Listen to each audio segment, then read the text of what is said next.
What's up, everyone? Welcome back. If this is your first time here, do yourself a favor and subscribe right now because what's happening with the Blue Jays right now is absolutely insane.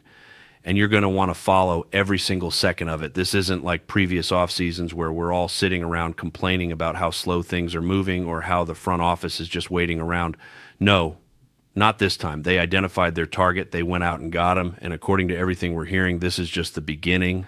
Ross Atkins, Mark Shapiro, Edward Rogers, these guys are cooking something special right now. The Dylan Cease move was the appetizer. We haven't even gotten to the main course yet. I'm going to break down exactly why this signing is just the first domino and what the next moves could look like for Toronto. But real quick, hit that like button. It genuinely helps the channel grow. And drop your thoughts in the comments because I want to hear what you think is coming next. This is an exciting time to be a Blue Jays fan, and I can't wait to dive into what we've learned since the Cease deal went down. But first, let's talk about how this whole thing actually came together because there's some fascinating background here that not everyone knows about. The Blue Jays were targeting Dylan Cease for a long time. We're talking way back to last year when they were trying to work out a trade for him. What's really interesting is they actually had a full pitch presentation ready in the spring of 2024, specifically designed to recruit Cease. Pete Walker and pitching assistant coach Sam Green led this presentation, and apparently Cease was really impressed. They answered all his questions and showed him exactly how they could help him develop into a true number one ace. Now think about the timing here. Cease had a rough year last year, at least on the surface. The underlying metrics tell a different story and suggest he could have been way better with some adjustments. So if you're Dylan Cease and you just had a disappointing season, you're looking around at your options and you remember this presentation the Blue Jays gave you. You remember them saying they could make you dominant.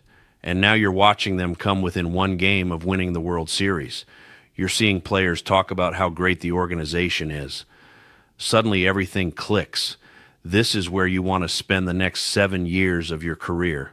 This is where you can build your legacy. Think back to when they were having those initial conversations in 2024. What would have stopped him from signing then? Probably the fact that Toronto hadn't proven they could win in the postseason. He loved the presentation, sure, but at the end of the day, he wants to be a dominant ace on a team that actually matters. Well, guess what? The Blue Jays matter now. They checked every single box that Cease was looking for, and those same boxes are being checked for a lot of other players too. You're seeing former players come out and talk about how incredible the Blue Jays facilities and organization are. Ricky Romero said he really thinks free agents took notice after that World Series run. He said, who wouldn't want to play for an entire country? Everyone witnessed that energy.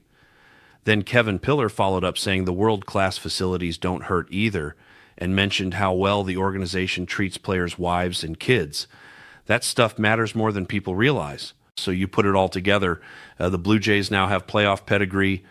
They've got unlimited financial resources. They've got world-class facilities and player development. You're seeing big names like Cease, who could have gone anywhere, choosing to come here when in previous years they went elsewhere. The reputation is completely different now, and credit where it's due. Ross Atkins and Mark Shapiro have built something real here.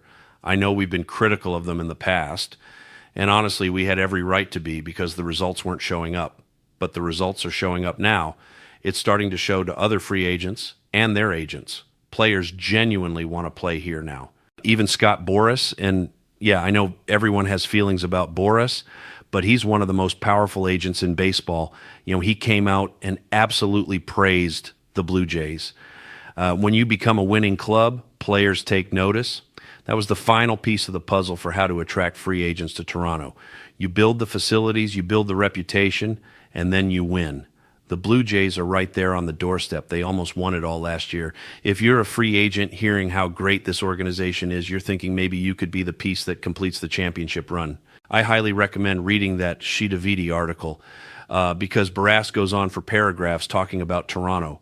He says they're a winning franchise, and he'd strongly consider being part of it. When you have talent, you have the bright lights that go with it. He's going on and on praising the organization, which ultimately is great for us. Sure, he's probably playing the business angle, trying to get Ross and Mark interested in more of his clients. But when someone like Scott Boras is publicly gassing up your team, That message reaches a lot of players. Now let's get to what everyone really wants to know. Is Dylan Cease the only move? Absolutely not. This is literally the first domino. According to Shitavides reporting, the Blue Jays have engaged on back-end relievers trying to bolster the bullpen, and they remain in pursuit of Bo Bichette. That's huge. People who aren't following closely might have worried that spending $210 million on Cease takes them out of the Bichette sweepstakes. That couldn't be further from the truth. Bo is a guy they absolutely need back. They know how valuable that bat is in the middle of the lineup, and they're staying aggressive in those negotiations. In fact, signing Cease actually helps them land Bo. How? Because it shows they're serious about extending this championship window. Cease is here for 7 years. They're making massive investments in the team. If you're Bo Bichette or Kyle Tucker or any other free agent, you want to know the window's being lengthened, not shortened.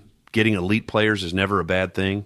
For everyone worried about the money and thinking they overpaid for Cease, let me be very clear. The money is essentially unlimited at this point. I know that sounds crazy, and in previous years I would have been proven wrong saying that, but this is a completely different Blue Jays front office than we've seen before. They went to the World Series. They're willing to invest whatever it takes. The Cease signing doesn't hurt their Bo Bichette chances. It helps them. Now, does Cease limit them from getting Kyle Tucker? Maybe slightly, because then you're asking for a massive spend this offseason. Tucker's looking for close to $400 million. And Cease is already committed to $600 million when you add up the total. Unless the Blue Jays pull a Dodgers and commit to $1 billion, which, hey, maybe they will. Here's the thing, though. They've been in the Kyle Tucker talks this entire time. They've also been in the Dylan Cease talks simultaneously. Now that they've closed the Cease deal, are they immediately out on Tucker? I don't think so. I think they're still very much in those conversations. There are different ways to structure deals. You can add deferrals. You can include opt-outs.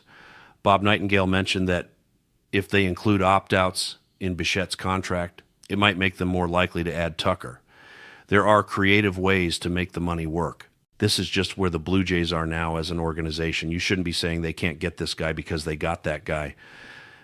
People were saying they couldn't possibly sign both Vlad and Bo, and now that seems like the bare minimum.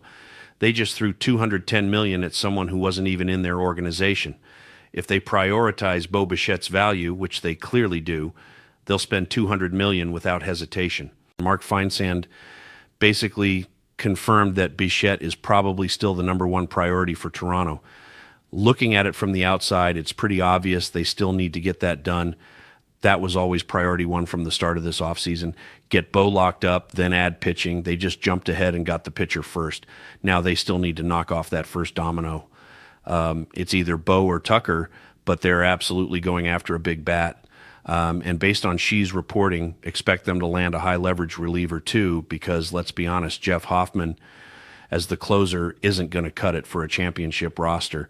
This is the first domino of many. Bo could be coming back. Tucker is absolutely still in play. Honestly, I think everyone's still in play. Pete Alonso could be in play. What makes the Cease signing even more exciting is we didn't hear a single thing about it before it happened. No rumors, no speculation, just boom, he's a Blue Jay. So could Kyle Schwarber be in play? Maybe. We haven't heard anything, but that doesn't mean it's not happening behind the scenes. They might not spend a full $1 billion because honestly, there isn't $1 billion worth of available players they could realistically acquire. That Shohei Ohtani offseason was unique with his $700 million deal. But could they spend $500 million? Absolutely. And they're almost halfway there already with Cease.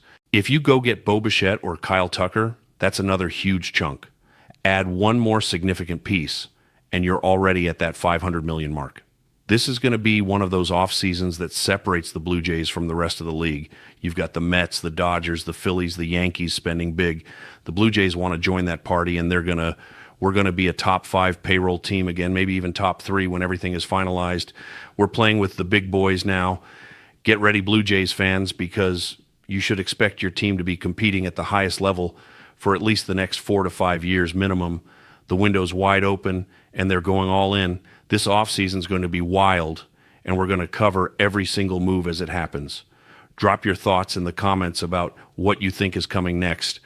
Smash that like button and subscribe if you haven't already. Thanks for watching, and let's go Blue Jays.